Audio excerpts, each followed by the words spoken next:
Buenas tardes. Vamos a estar hoy casi en familia porque creo que no llegamos a la treintena de personas, pero estas son las consecuencias cuando en Vitoria hace buen tiempo, que la gente lo quiere aprovechar como sea, entonces prefiere pasear antes que sentarse en una sala cerrada y no hay quien se lo reproche, la verdad.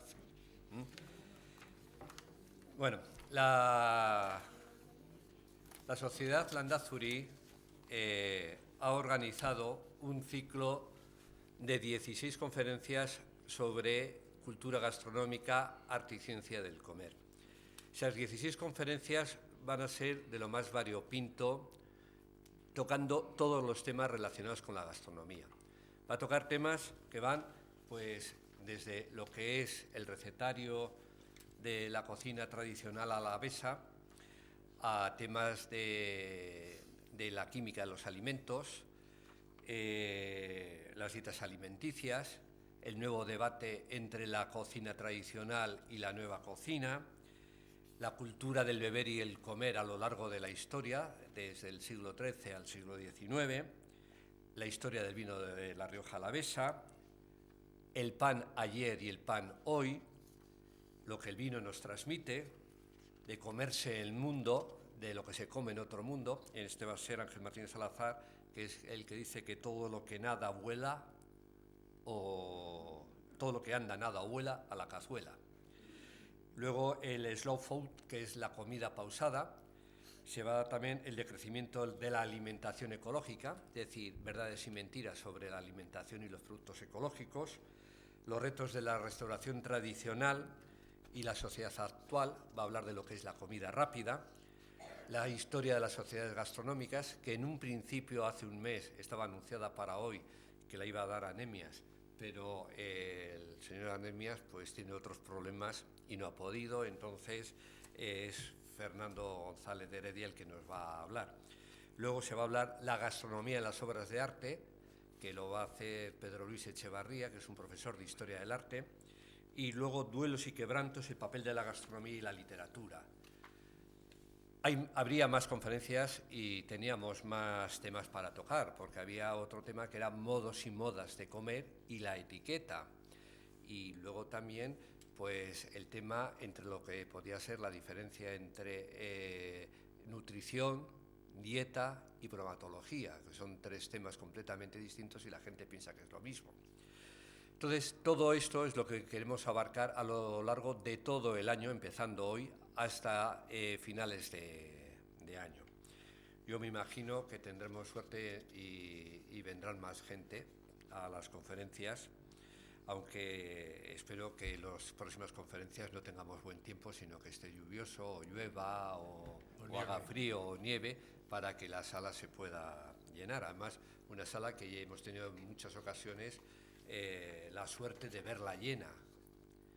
Bueno, hoy la conferencia está a cargo de Fernando González de Heredia, que se va a titular Aquellas recetas alavesas de antes y por qué no de siempre, que es el título de un libro que tienen ustedes ahí en la mesa. Fernando González de Heredia, más conocido popularmente por Tote, le viene de familia el interés por la cocina. Su madre fue la propietaria del popular restaurante Guría de la capital vizcaína y años más tarde de la pastelería, charcutería, vinoteca, etcétera, de la Juanita en la calle Dato. En el año 1993 se inicia en la literatura gastronómica con el libro 50 años de la Sociedad Zaldibarcho y desde entonces no ha dejado de escribir en torno a la cocina de su tierra. En 1955 se publicó Curiosidades de la cocina alavesa. Un año más tarde entra como colaborador gastronómico en el periódico de Álava, labor que desarrolló a lo largo de 4 años. En el año 2001 se publicó Cocina saludable para jóvenes, un trabajo conjunto con el difunto doctor Pedro Ramos, y en el 2005 Álava y la gastronomía de sus 7 cuadrillas. En el año 2007 se publicó Álava, aquella gran cocina y su innovación. En el año 2009, Recetas sencillas del mundo para viajar sin salir de casa. En el 2010, Vitoria-Gasteiz, en boca de todo. En el 2012, Algo más que la ocupación francesa en Vitoria. Y en el 2014, 2 libros, Nuestra tierra a la mesa, claves históricas de la gastronomía vasca y aquellas recetas alavesas de antes y por qué no de siempre, que es el título de la conferencia de hoy.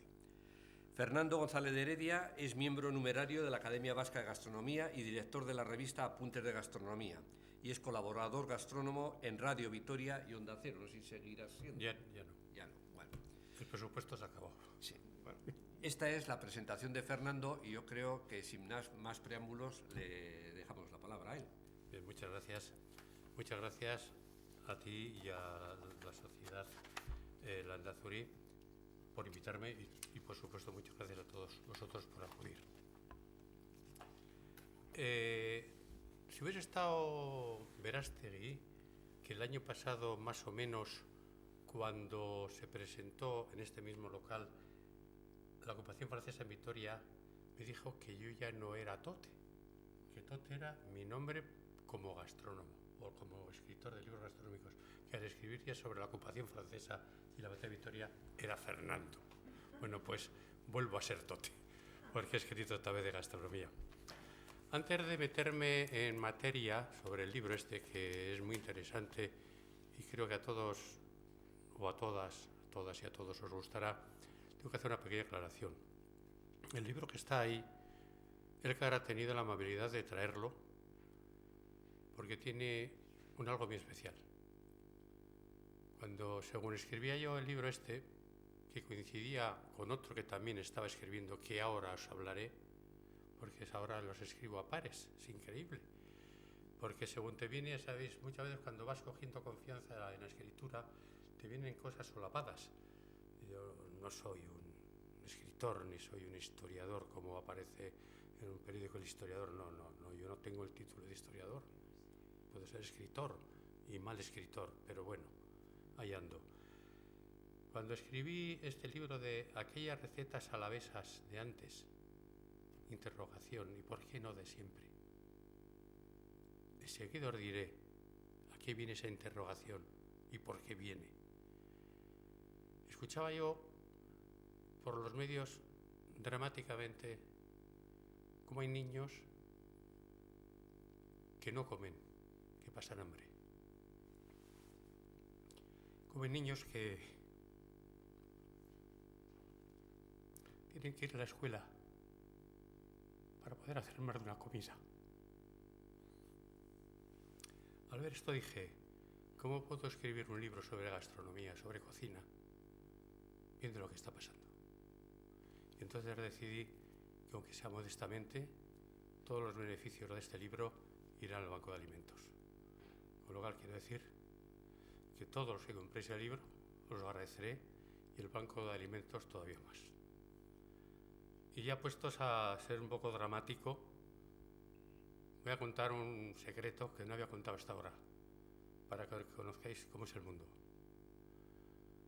Cuando yo escribí, iba a salir este libro, a mí me llamaron de la Asociación de Hostelería de Vitoria, diciéndome que como año de la gastronomía, capital gastronómica Vitoria, que a ver si quería colaborar con ellos, porque había muchos, y hay muchos, en Vitoria cocineros, y muy buenos cocineros, o muy malos, pero hay muchos cocineros, pero que de historia de la cocina alavesa, pues yo al menos creo que soy el que más sabe, o al menos el que más libros ha escrito.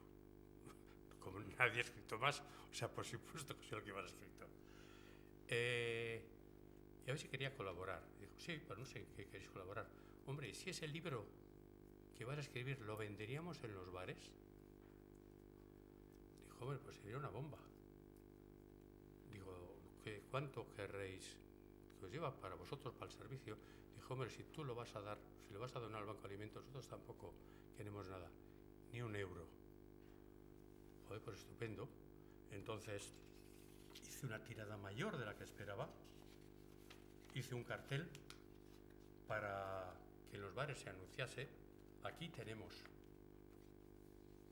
el libro este por solo tanto, y punto. Entonces el correo, el periódico El Correo, me hizo un artículo, porque Paco Góngora, que dio una charla en la universidad, Vitoria, y de la que yo soy, aquí donde me veis y a mi edad, estudiante,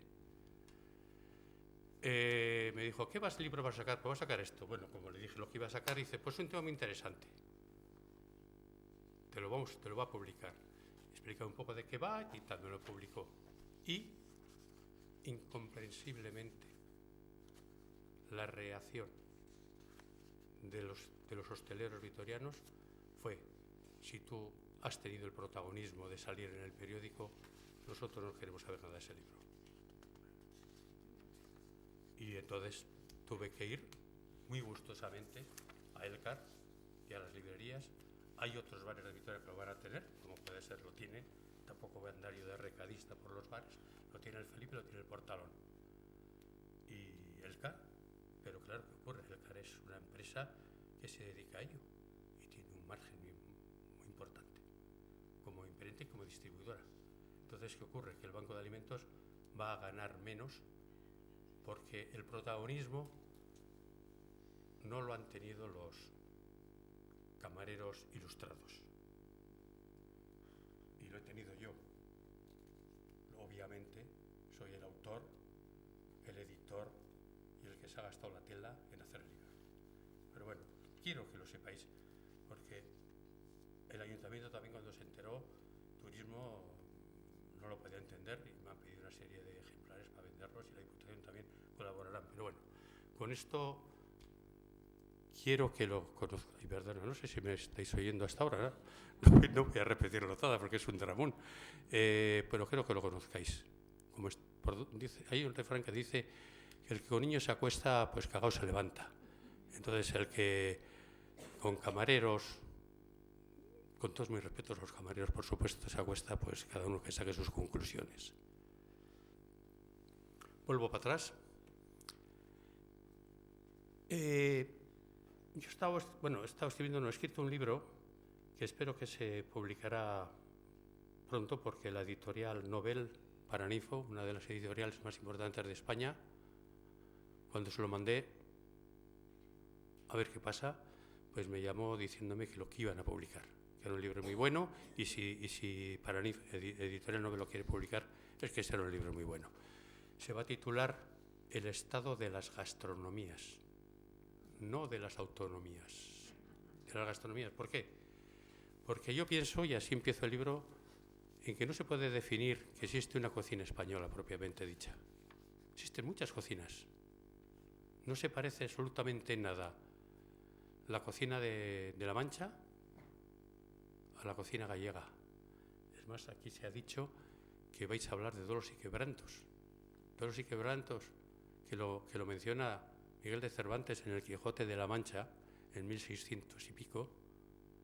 En toda la zona de Castilla-La Mancha, en los restaurantes se sigue preparando ese plato de Dolos y Quebrantos, como se sigue preparando el cocido manchego, que también menciona Miguel de Cervantes, como se sigue preparando la tarta de Santiago en Galicia desde 1577, etcétera, etcétera, etcétera. Me di cuenta que todas las comunidades del amplio Estado español tienen platos heredados, algunos incluso de los fenicios.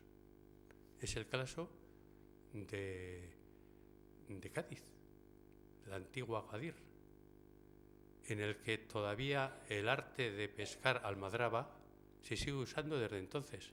Se sigue usando los productos en salazón y se sigue usando los productos secos al sol, como puede ser la... ¿cómo se llama? La mojama. La mojama, no me salía el nombre. Es más, Isidro de Sevilla, ya en el año 520 aproximadamente, dice: no hay nada más importante que el sol y la sal. Los dos productos que todavía en muchas zonas siguen utilizando. Y heredados de ellos, aunque muchos autores vascos han dicho que los vascos, cuando fueron a pescar el bacalao, inventaron el salazón, y gracias a ese salazón el bacalao se ha podido exportar y transportar bien. por supuesto, pero ya los fenicios lo habían inventado. Esos platos se siguen elaborando en infinidad de sitios. Y hay más. En el libro menciono, con un debate con Juancho Zárate, mi buen amigo Juancho Zárate, en el que él dice, bueno, que nosotros no hayamos heredado o nos hayamos olvidado de platos antiguos, pues no tiene perdón de Dios, hablando en plata, porque por aquí han pasado romanos, judíos y moros. Y en otras zonas han dejado una herencia. Y aquí también dejaron una herencia. Lo que pasa es que la hemos perdido. O alguna no la creemos o no sabemos que es herencia de ellos y existe. Y es a donde venía lo de Juancho Zárate. El vino caliente, que todavía se sigue tomando en Vitoria y en muchos sitios de temperaturas frías de Europa, yo pienso que puede ser una herencia judía. ¿Y por qué? Pues porque los judíos celebran el Año Nuevo de los árboles y le llaman el Tu B'Shevat, y es la compota de Navidad. La misma compota de Navidad que nosotros hacemos aquí, que se ha perdido también, pero la compota de Navidad se hace con vino. Y ese vino es el vino caliente que nosotros seguimos celebrando. Juancho Zárate cree él que puede ser un invento francés. Y yo en el libro lo pongo que en el barrio bohemio de Montmartre estas Navidades tomé vino caliente en un bar que está junto al Sacré-Cœur. ¿Y por qué no los franceses que estuvieron hace 200 años en Vitoria y que ramplaron todo lo que pudieron y se llevaron todo lo que pudieron, también no se llevaron el vino caliente? No lo sé, yo es una pregunta que dejo, pero lo que sí es cierto es que el vino caliente es de las pocas cosas que se sigue manteniendo en Vitoria desde hace muchos años. Herencia judía o, que igual es al revés, la intendencia francesa trajo el vino a Vitoria como trajo las patatas. Bien, cuando hablamos de aquellas recetas, no os podréis imaginar, ahora está saliendo con esto del año gastronómico un plato que se llama el cocido de Vitoria. No el cocido vitoriano, porque Alejandro Dumas, cuando estuvo en Vitoria, lo llama cocido de Vitoria. Y Alejandro Dumas, ni más ni menos, autor de los Tres Mosqueteros, entre otras obras, dice que el mejor cocido en Vitoria, en toda la península, ya no solamente en el Estado español, sino en la península, existían los cocidos, heredados de la olla podrida. Es el cocido patrón, del que nacen todos los cocidos de la península. Y el cocido madrileño deriva de ese olla. Pero curiosamente, el cocido de Vitoria es anterior al cocido madrileño. Y curiosamente también, vuelvo a repetir, el cocido madrileño sigue siendo el plato patrón de Madrid y sin embargo el cocido de Vitoria ni se conoce. El Portalón lo ha recuperado, lo está poniendo, pero bueno, no es un plato conocido. Como herencia,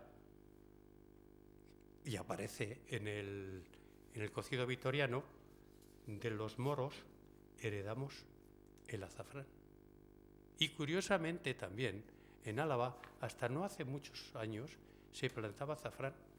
Conjuntamente, el diputado general, Javier de Andrés, a mí me ha dicho que desde el pueblo de sus padres, que es Manzanos, creo que es Manzano el pueblo, hasta hace poco se seguía plantando el azafrán. Bien, pues en todas las sopas alavesas de esa época, bueno, no de esa época, sino antiguas, concretamente en el cocido de Vitoria, lleva unas pestiños que llaman unas hebras de azafrán. La sopa de ajos alavesa, que también se ha perdido y es una sopa de ajos maravillosa, lleva azafrán. Y la sopa y las migas, o la sopa de pan, no sopa de ajo, sopa de pan, que también las madres carmelitas o los padres carmelitas descalzos hicieron un libro en el que las mencionan, llevan también el azafrán. Esa es una herencia nuestra que la hemos perdido. Existen también los comeres judaicos, y los comeres judaicos no es otra cosa que nuestras cazuelitas o cazuelicas, que ahora están tan de moda con lo de las tapas y los pinchos. Las cazuelicas son los comeres judaicos. Y ya me queda otro plato que todas conocéis perfectamente, que son las frutas de sartén, también de origen judío, y que no dejan de ser otra cosa que las carnavalescas torrijas, que en Álava son carnavalescas y en otras capitales o ciudades de España son semanas santeras. Como otras curiosas que hemos perdido, y ahora todos diréis, pero ¿cómo puede ser esto y por qué? Luego sacaremos conclusiones para que participéis todos de por qué. El ajuarriero es un plato muy navarro. O sea, en fiestas, en San Fermines, hay que ir a los toros llevando ajuarriero o hay que almorzar con ajuarriero. ¿Por qué? Porque es históricamente un plato que mantienen desde que los arrieros, de ahí viene su nombre, pasaban desde Bermeo, desde el Cantábrico, y llevaban pescado principalmente a Madrid o a Zaragoza. Y los arrieros, al grito de arre, paraban en los cauces de los ríos para desalar el bacalao, que era lo único para transportar. Desalaban el bacalao en los ríos y de paso echaban unos cangrejos que eran tan fáciles y tan abundantes en aquella época. Con lo cual, cuando en Pamplona, y aquí tenemos a navarros ilustres que saben que se ha puesto con langosta. El ponerlo con langosta es una horterada, perdóname, pero la langosta lo único que hace es encarecer el producto y tampoco le aporta un gran sabor. Unos cangrejos de río, lo que pasa es que ahora de los cangrejos los autóctonos pasaron también una mejor vida. Pero bueno, es que en Álava no hemos tenido arrieros por partida doble. Los que hacían la ruta del pescado de Bermeo a Madrid. En Madrid se llamaba un besugo fresco al besugo matamulos. El besugo tenía que ir desde Bermeo hasta Madrid a tal velocidad que cuando llegaba y moría el mulo, del esfuerzo tan grande que había hecho para llegar pronto, era un buen besugo. Había tardado poco tiempo, el besugo muerto. Bueno, pues como eso los arrieros llegaban muchas horas, pero es que en Álava los arrieros venían traspasando toda Álava, Navarra y Vizcaya y otras zonas, y Aragón, pero por otro lado también estaba el camino del vino y el pescado, que iba desde Bermeo y Ondarroa hasta Ollón. O sea, teníamos dos caminos de arrieros. Y curiosamente, sí se prepara algo el bacalao ajuarriero, pero no como se prepara en Navarra los platos. Aquí lo hemos perdido, otra cosa más. Y luego os mencionaré platos que hemos perdido y que para mí me parece que son fantásticos. Otros han perdido porque eran platos pues de la pobreza, de la hambruna, ¿no? Y yo saco una relación aquí de los pueblos de Álava con los platos típicos que había de hace más de 100 años y encontraréis platos que no son para hacer ahora, pero muy curiosos, como puede ser guisado de remolacha y huevo, la cedera, el dulce de borraja, las patatas con sebo de riñón, pollo con almendrucos, morcilla de migas de pan. La falta de la necesidad, que no podían llegar ni a utilizar el arroz, de la carencia que había. Cangrejos y loinas y truchas, por supuesto, de los ríos. Chorizo de sábado, se llamaba, a un chorizo hecho con corazón, pulmón. Era un chorizo barato, claro. Tarta de pimientos y pan rallado. Y el plato que igual más ha llamado la atención es el gato. El gato, miau. El gato se ha comido en Vitoria históricamente. En En el libro aparece una fotografía de una romería de Olarizu del año 1960, en el que en un carro con un mulo va una cuadrilla de amigos a la romería de Olarizu con unos chistus y el guiso de gato. Uno me dijo, bueno, esto te lo has inventado tú, porque primero esa foto no es del año 1960, eso es mucho más antiguo. Digo, pues te voy a decir que no, porque en esa foto estamos dos más, pero voy a decir dos nombres muy conocidos. Uno es Felipe Ibarrarán y el otro soy yo. De los que íbamos en el gato y íbamos a la romería de Olarizu con un guiso de gato, porque, bueno, era un gato, nunca mejor dicho, mimado, muy mimado, a base de leche y pan. Y en la calle Castilla, en el bar Casa Pepe, histórico bar, se ha puesto el guiso de pato hasta no hace mucho tiempo. Bueno, esto es un poco los platos tal, pero luego os va a decir los platos que aparecen en el libro perdidos y que no tendrían por qué perderse porque podían ser una gloria de Vitoria. La asociación, bueno, un bar de la Asociación de Hosteleros de Vitoria, con el cual, como os podéis imaginar, no les tengo mucho cariño, no por lo que me ha hecho a mí, porque yo voy a vender los libros, se van a vender los libros de todas formas, sino porque el Banco de Alimentos va a sacar menos dinero que el que yo esperaba. Me ha dicho que van a incorporar un plato que dije que será vitoriano hasta la médula, y es las croquetas de patata. En vez de bechamel, de patata.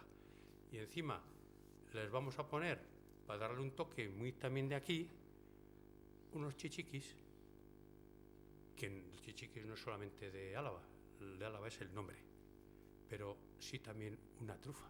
Si el presupuesto da, unas croquetas de puré de patata con una trufa, bueno, eso es mundial del mundo mundial. Pues esa es una... hay un bar de Vitoria que me ha dicho que va a ponerlo. Uno, la sopa de ajos alavesa. La sopa de ajos alavesa se diferencia de la sopa de ajos castellana de toda la vida. Y por supuesto lo que tiene que contener es ajo. Pero el condimento principal era ajo, un poco de pimentón y agua. Y sobre todo a las noches era muy reconfortante y decía que a la gente mayor hacía que los años continuasen durante mucho tiempo. Bueno, si no era cierto, es bueno creer en ello. Hay que tener fe. En mis tiempos en el colegio decían, fe es creer lo que no vimos porque Dios lo ha revelado. Bueno, pues si dicen que esto te da más años, por ahí que te vas abajo. Bien, la sopa de ajos alavesa, lo que se diferencia de la castellana o la de otros pueblos, es en que lleva los pistilos del azafrán, unos poquitos, que le da color y sabor. No mucho, porque aquí no estamos muy acostumbrados al sabor del azafrán. Y luego en vez de pimentón lleva tomate, porque el País Vasco en general profesaba horror, pero lo que sí dice la palabra horror al pimentón. Entonces en Francia también tenían horror y posiblemente un poco heredado de las teorías francesas, aquí entró muy tarde. Entonces en la sopa de ajos alavesa yo os la recomiendo, muy sencilla de hacer, solo que con una cucharada o dos, claro, depende de la gente, de tomate hecho y unos pistilos de azafrán, riquísima. Si le estrellas un huevo encima, pues ya mucho mejor. Un plato a la vez. Otro que a la gente sorprende y es pato relleno de aceitunas o con aceitunas de lanciego. Lanciego, primero, lanciego huele a vino y huele a música, porque es el pueblo donde nació Iradier, el compositor más importante que hemos tenido yo creo que en Álava, pero además de una receta sin parangón. ¿Cómo puede ser que en estos pueblos haya patos? Pues porque el Ebro pasa por allí. Y aceitunas, porque ya cuando estuvieron los romanos aquí, al Ebro le llamaban oleum flumen, río de aceite, y si actualmente se sigue preparando aceite. Bueno, pues así como los franceses elaboran el pato a la naranja, al orange, que la naranja quita un poco el sabor ácido o salobre del pato, pues la aceituna es lo mismo. Y es una receta que debería estar en muchos restaurantes alaveses, y no está, se ha perdido. Otro plato también sin parangón es perdiz a la bastidiana, o sea, de la Bastida. Y fijaros, ahora que se habla mucho de la cocina del terruño, ¿qué más cocina del terruño puede haber que las perdices que anidan en los viñedos y se alimentan de las uvas, se envuelven en hoja de parra, se asan con sarmientos de la misma viña, se rellenan de... Antes en Álava, en esa zona había mucho uva moscatel. Se rellenaba moscatel, pero si no hay moscatel, con otro tipo de uva, y se rocía generosamente con el mismo vino con el que la vas a comer, que puede ser un crianza, un reserva o un gran reserva. Luego, por supuesto, a la hora de comer le quitas la hoja de parra. Es una receta totalmente del terruño. Bueno, pues esa receta tampoco se conoce ni en la Bastida.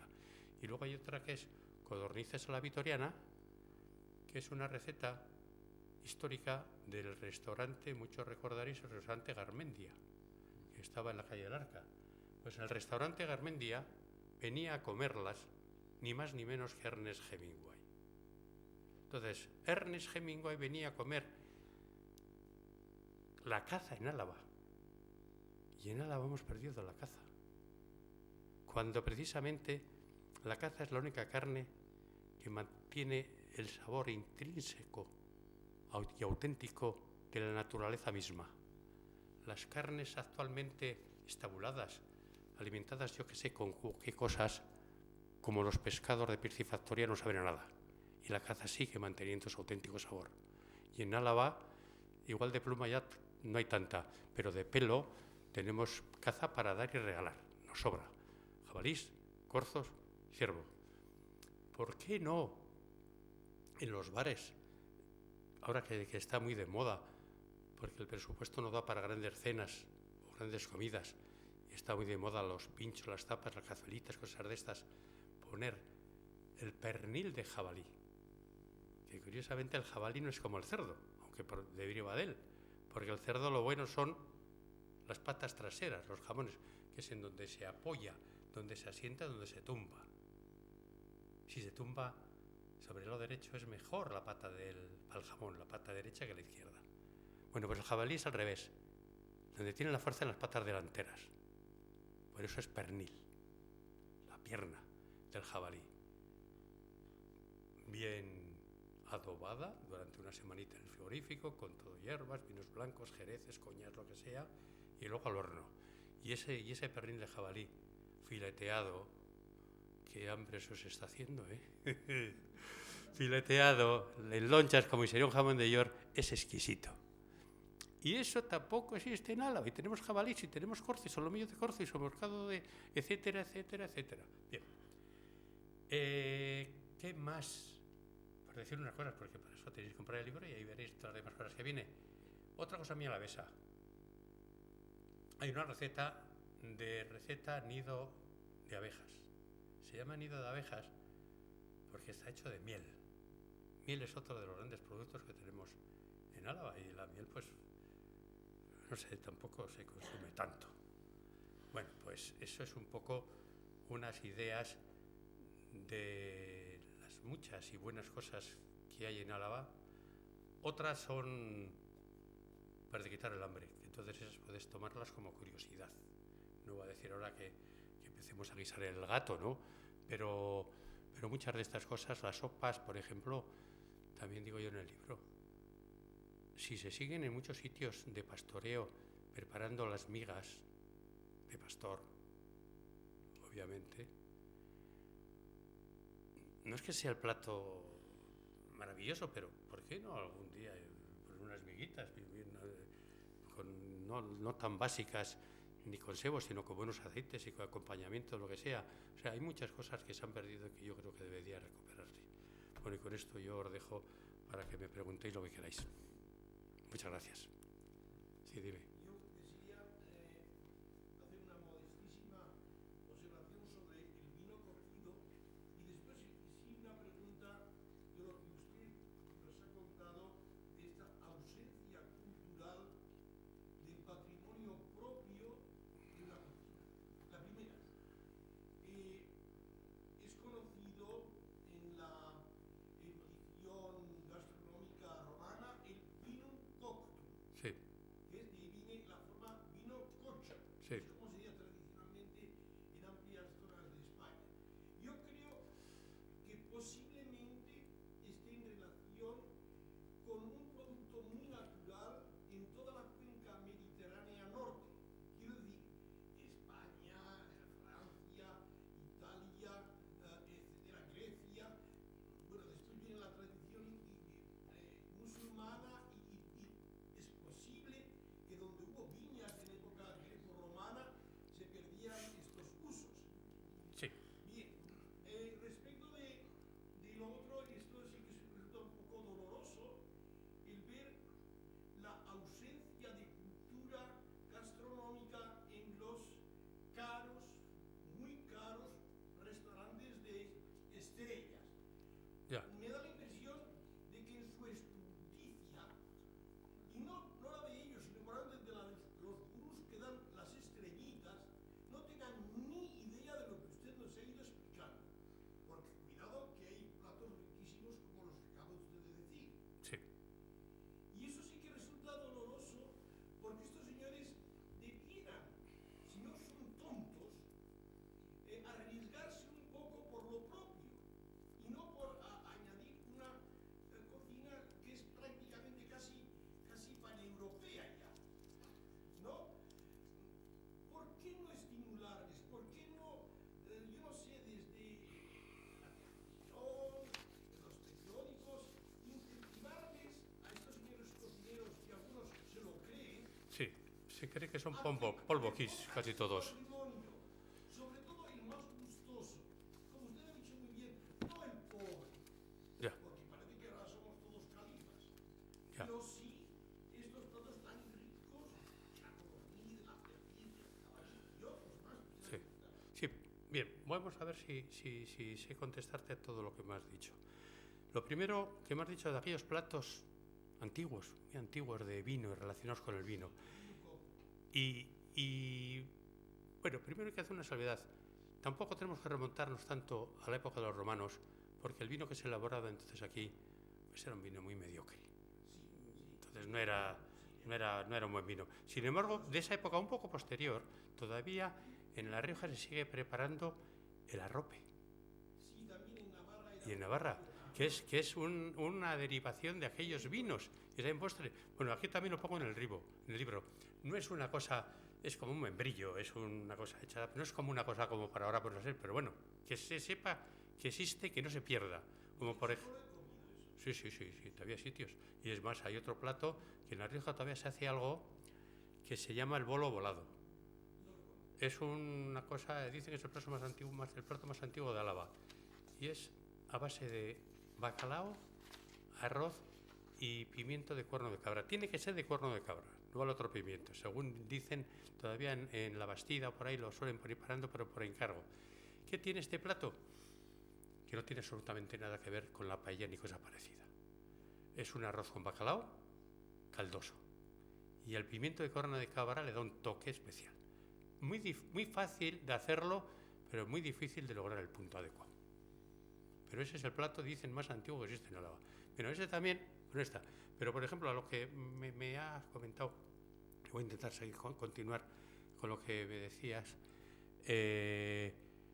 Digo, que lo de la época de los romanos, para dejarlo, porque los romanos, el vino en realidad no empieza a hacerse hasta que empieza una vinificación ya, y van los riojanos alaveses a Burdeos a aprender esa vinificación.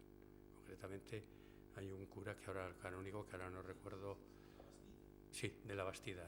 Sí, ese es el que empieza, aprende esas técnicas de vinificación, porque si no, hasta entonces el vino se perdía enseguida, se picaba, no podía viajar a Cuba, que querían llevarlo, etcétera, etcétera. Entonces vamos a empezar un poco a hablar del vino a partir de esa época, que ya se empieza a hacer un vino, pero entonces ahí es cuando empiezan platos de vino que también se han perdido.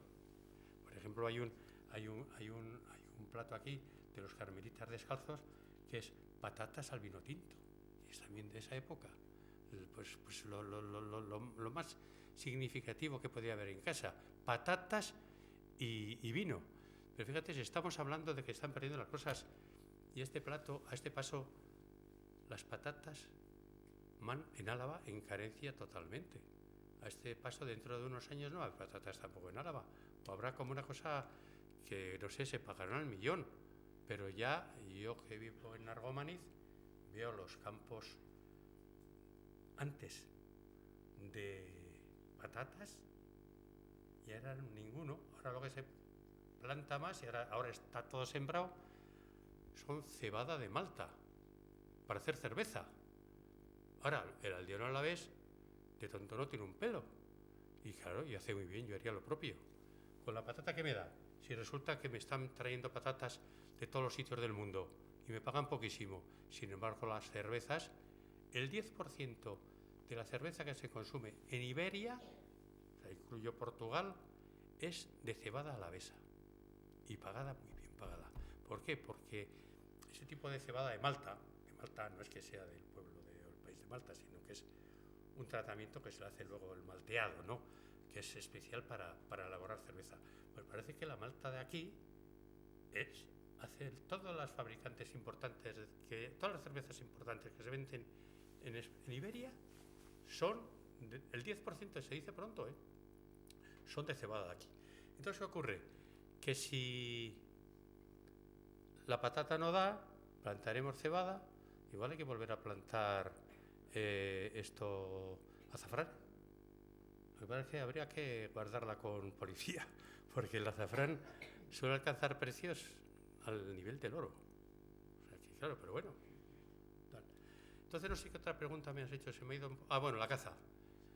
Victoria, pues como en Toledo. Tú vas a Toledo y encuentras perdiz a la toledana o de otras formas, o escabechada, en todos los restaurantes de Toledo. Y aquí deberíamos de encontrar. Y entonces, ¿qué ocurre? Cuando vienen la gente, yo que tengo, pues trato estos días con el departamento, con la directora de turismo de aquí de Vitoria, Blanca Lasarte, y me dice cómo estas cosas no... Joder, pues vosotros que estáis en turismo tenéis que publicarlas. Yo he escrito un libro, pero yo si digo algo, igual no me hacen puñetero caso. Vosotros tenéis que decir, hay que tener, yo llamo personalidad propia. Y personalidad propia es que venga un turista ahora en Semana Santa a Vitoria y diga, oye, ¿sabes que comí unas croquetas de patata con trufa riquísima? En Vitoria las croquetas son de trufa. Eso sería personalidad propia. En Vitoria hay una tarta de miel acojonante. En Vitoria se come un pernil de jabalí que lo ponen en tal bar de maravilla, etcétera, etcétera, etcétera. Recuperar platos perdidos alaveses y no, claro, no hacer un catálogo que ahora, ya sé por otra cosa que ibas, la cocina moderna, la nouvelle cuisine, que dicen los franceses, hacer un catálogo de la alta cocina y Vitoria, capital mundial de la gastronomía, porque se come estupendo el bacalao a la vizcaína, se come maravilloso las patatas a la riojana, se come los chipirones su tinta, sí, pero ¿y a la vez qué? Tenemos que tener personalidad propia. Entonces, si no tenemos personalidad propia, nadie va a venir de Vizcaya a comer a Vitoria, porque para comer bacalao a la vizcaína lo como en Bilbao. Entonces, eso, tal. La cocina moderna está orientada. Ferran Adrià, que ha sido el gran gurú de la nueva cocina, de la alta cocina, de la cocina vanguardia, como quieras llamar, él siempre dice que lo que él hace son deconstrucciones gastronómicas. Bueno, yo no sé por qué tienen que tener nombres arquitectónicos. Aquí estoy viendo a un señor arquitecto. ¿Por qué dicen que son estos restauradores? Si el que trabaja en la cocina es cocinero y el que trabaja en una zapatería es zapatero. Y restaurador es el que está restaurando, como han estado ahora restaurando una obra del Greco aquí en Vitoria. Ese es el restaurador. Bien, pero yo creo que suena muy bien. De construcciones gastronómicas. Y Ferrara dice que con los grandes platos de la cocina tradicional, él hace una deconstrucción. Y hace una mariconada, de esta que nos la ponen en un platito, y es cocido vitoriano con salsa de nervo a los aromas de terciopelo de no sé qué y no sé cuántos. Que a mí, que me han invitado, por cierto, el mes que viene, a unas jornadas que se va a llamar Poetas de Mayo, la poeta, que es la que lleva todas estas cosas, me dice... Ángela Serna. ¿Eh? Ángela Serna. Ángela, sí. Me dice Ángela. Pero es que eso es poesía. Esa cocina moderna es poesía. Digo, bueno, pues ya te he contestado. Eso es poesía. Digo, bueno, poesía, pues sí. Pues es poesía.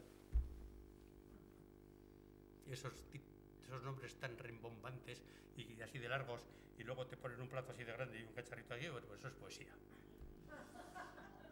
Y yo voy a hacer de poeta, por cierto, no os lo perdáis, con el cocinero de Zaldiaran, que le gusta hacer estas mariconadas, pero que es un gran cocinero. Ojo. Yo no les quito mérito a esta cocina, porque tiene un mérito terrible, que elaborarla, prepararla, presentarla, etcétera, etcétera.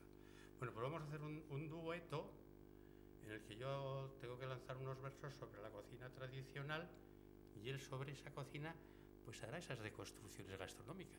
Veremos a ver lo que sale. De todas formas, ahora también, aparte de la nueva cocina, hay otras dos tendencias, que es la del slow food, que es la comida pausada, que dice de hacer la comida despacio, lenta y con los productos más cercanos de la huerta, la carne y tal. Y luego en contra está lo otro, que no es la nueva cocina, no es el slow food, sino es la cocina rápida, que dicen, por ejemplo, determinados restauradores que ante las demandas sociales que hay de pocas horas de trabajo, lo que hay que hacer es cocinar de manera rápido, bueno y con calidad, pero que se pega tortas con la cocina pausada y con la nueva cocina, claro. Bien, esto yo te voy a contestar un poco al slow food en plan crítico, que a mí me gusta la crítica. No creas que estoy yo muy de acuerdo con el slow food, como tampoco están de acuerdo ni Ferran Adrià, ni Arguiñano, ni Arzac, ni ninguno de estos. ¿Por qué? Porque vamos a ver, el slow food de entrada nace en Italia y uno de los platos basura es en América, la cocina americana, la cocina basura que llaman, y está la pizza. O sea, la pizza italiana de toda la vida y la gran plato italiano, y resulta que ahora la vamos a criticar. Bien, el otro plato para criticar la cocina basura es la hamburguesa. Y la hamburguesa de entrada no es ni italiana ni americana, es de Hamburgo, como su nombre lo dice. Y en España, la hamburguesa no deja de ser una albóndiga aplastada con fecha de caducidad. Ahí te he jodido, perdona. Con fecha de caducidad. Pero que en Vitoria, en los tiempos en que yo estaba en la mili, se llamaban filetes imperiales. En la mili. Porque fuera de la mili eran filetes rusos. Y claro, el tipo de Franco llamarle ruso, eso era terrible. O sea que claro, fíjate que hemos ido con el slow food. Y luego te voy a decir una cosa. El slow food, la cocina de temporada, hay que hacerla de temporada. Lo que no vale es restaurantes que conozco yo, que van con el anagrama de slow food y te ponen chipirones en diciembre. Los chipirones no son de diciembre. Hombre, es que en la plaza los traen de México. Bueno. Lo que decía Paul Bocuse, que es el creador de la alta cocina y todo esto, es la cocina al mercado. ¿La cocina al mercado cuándo es? Comprar en el mercado lo que hay en ese momento. Pero no traído de Brasil. Porque claro, traído de Brasil, pues tenemos pues todo, merluzas en la temporada que sea, etcétera, etcétera. No. Por María Arzac solamente tiene chipirones hasta septiembre, me parece que termina la temporada. Después ya no tiene. Solamente tiene pimientos del país hasta no sé qué. Ahora, claro, pimientos del país, los llamados pimientos de Guernica, los tienes en enero. Claro, te dicen es que los baserritarras tienen que vivir y por eso queríamos invernaderos. Pues ya lo hemos jodido. O sea que por eso te digo que el Eurofood me parece la política maravillosa de comer sano y producto de temporada, pero si lo llevas a rajatabla. Como me oiga el presidente del Eurofood de Victoria, que es amigo mío. Pero antes te he oído hablar de las morcillas de miel de sí. pan. Esas existen todavía, ¿eh? Sí. Es decir, en toda la zona de Quintanar de las Sierras, Sotillo de la Ribera y toda esa zona se hacen, y no era realmente una comida de pobres, porque en ese momento que las hacen es unas más caras que las de arroz. Sí. Y lo que pasa es que lo que hacían era, porque cuando cocían el pan y hacían el pan para toda la semana, que lo metían en los arcones, el pan que les quedaba con mucha miga, muy gordo, decían que para que los niños no se volvieran tontos, les quitaban la miga, pero claro, esa miga la aprovechaban para hacerla. Fíjate, hay cosas que a mí me gusta mucho, es curioso el caso. Y antes apareció, pero es decir, no sé si es porque sanidad o alguna cosa, la sangrecilla. La sangrecilla es la sangre de la morcilla, ¿no? Que se vendía antes, pues, cocida, coagulada, ¿no? Y ya no se vende, pero no sé por qué. Claro, es una cosa muy pobre. Pero a mí la sangrecilla con un poco de cebollita y hecha un revuelto, pues, me encanta. Bueno, pues esas cosas también, no sé si lo de la comida de la pobreza, habría que hacer unas jornadas que no precisamente es necesario, ¿cómo se llama aquel restaurante histórico de Pamplona? Las Pocholas. Las Pocholas, he ido, tú sabes, con tu marido y con Iñaki infinidad de Sanfermines a comer ajo arriero con langosta. Y estaba bueno, pero no le aporta la langosta nada más que al precio. Y al precio, ya pasa aparte. Bueno, pues, otra cosa, no sé, ya me estoy metiendo en los casi que me llaman.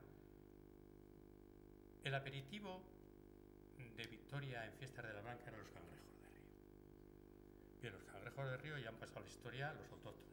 Pero ahora están los señal, y los americanos, pero sobre todo los señal, que se han aclimatado bastante bien. Yo concretamente el año pasado estuve en el Zadorra recogiendo cangrejos previo permiso de la Diputación, ojo, y previo pago a la Diputación. Pero cogí unos cangrejos que estaban muy dignos, muy bien. Si hay cangrejos, este año se van a dar permiso para que se puedan coger en el pantano. No sé en cuál de ellos. Bueno, en el pantano hay cangrejos como langostas. Pues si hay langostas, hay muchos, debe haber cantidad, pero los quieren que los cojan porque hay mucho. Da permiso para que vendan los que quieran ir a cogerlos a los bares. En la zona de, al final de la calle de la Guibe, en la zona de Judizmendi, se siguen preparando ancas de rana, como tapa. Ancas de rana que son, no sé si son japonesas o no sé de dónde, también está prohibido cocerlas, porque hemos cambiado los gustos gastronómicos. Antes era un manjar gastronómico como lo es para los franceses. Los franceses por las ancas de rana se vuelven locos, cosa que no son los ingleses. Los ingleses se ponen a parir a los franceses por comer ancas de rana. Dice que son los salvajes. Bueno, en Vitoria también gustaba mucho, pero no en Vizcaya, en Vitoria y Guipúzcoa no, pero en Vitoria también gustaba mucho. Y ahora los exquisitos son las cigüeñas, los patos, que en el Balsar de Salburúa se ponen de ranas morados. Entonces, claro, para nosotros está prohibido pescarlas. Y los patos, bueno, pero gracias a Dios también podremos igual comer pato a la naranja o pato a las aceitunas. A ver, más cositas. Pero también hay alguna cosa de algunas tradiciones de comer. Yo me estoy acordando de una hora de la Puebla de la Barca, que yo creo que ya no se celebra, que era disolvían el arrope en aguardiente en fiestas y desayunaban el arrope con aguardiente y chocolate hecho con aceitunas. Ah, mira, eso no sabía yo. A mí el chocolate con aceitunas, pues la verdad, Sí. no sé si seguirán haciéndolo, pero eso hasta hace como 15 años se hacía. Es decir, el arrope disuelto en el aguardiente y chocolate con aceitunas. Esto, Pedro, mira, en una bodega nueva cerca de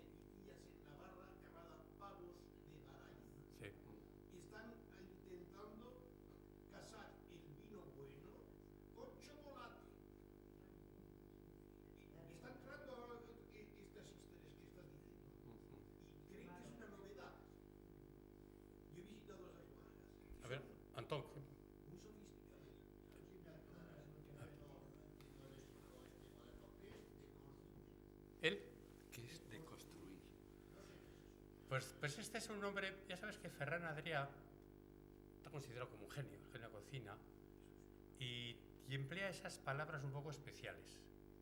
Y le llaman de construcciones gastronómicas, porque el plato gastronómico era, vamos a hacer un plato, tortilla de patata, ¿no? Y entonces de una tortilla de patata hace una deconstrucción, y es una copa con la yema del huevo,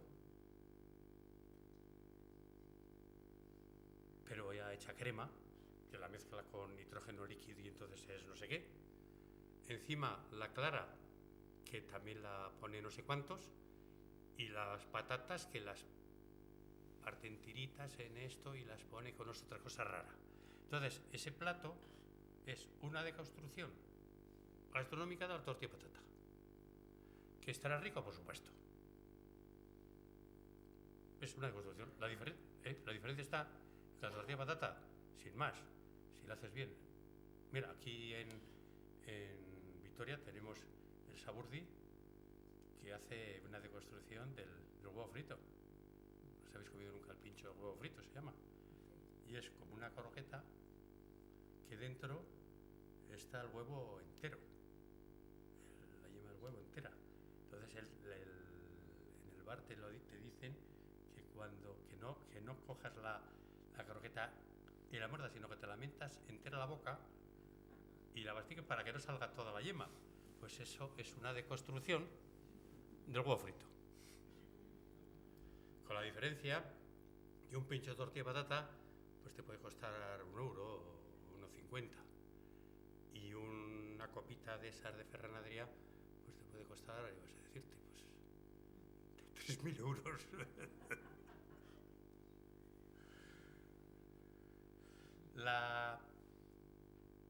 Me decía el otro día un cocinero de Vitoria que ese tipo de, concretamente el Zaldiaran, estaba preocupado porque, si no sería porque tienen bodas y cosas de estas y maquetes, pues tenía que haber cerrado. Lo mismo que está preocupado Casa Felipe, porque las cenas pasaron a la historia. Entonces, ¿qué es lo que se lleva ahora y la tendencia que hay? Pues en hacer eso, pinchos, pero no de construcciones, sino cazolitas, medias raciones, cositas de estas de picar y comer así, a bajo precio, y que donde sobre todo principalmente va la juventud, porque la juventud, si le hablas de cocina de cuchara, eso me ha dicho a mí el Portalón, que el cocido de Vitoria pues tiene sus clientes entre la gente mayor. Si hacen una despedida de solteros de gente joven o una despedida de novios o una cosa de estas, le dicen, ¿por qué no coméis el cocido con plato único? No quieres saber nada. La cuchara no existe. A ver, más cosas. ¿Cómo se fabricaban las patatas con vino? Me quedo con curiosidad. ¿Qué eran? ¿Patatas guisadas como si fueras a hacer albóndigas? Pues mira, te lo voy a decir. Con patatas. Mira, primero está la sopa seca, que tiene su gracia.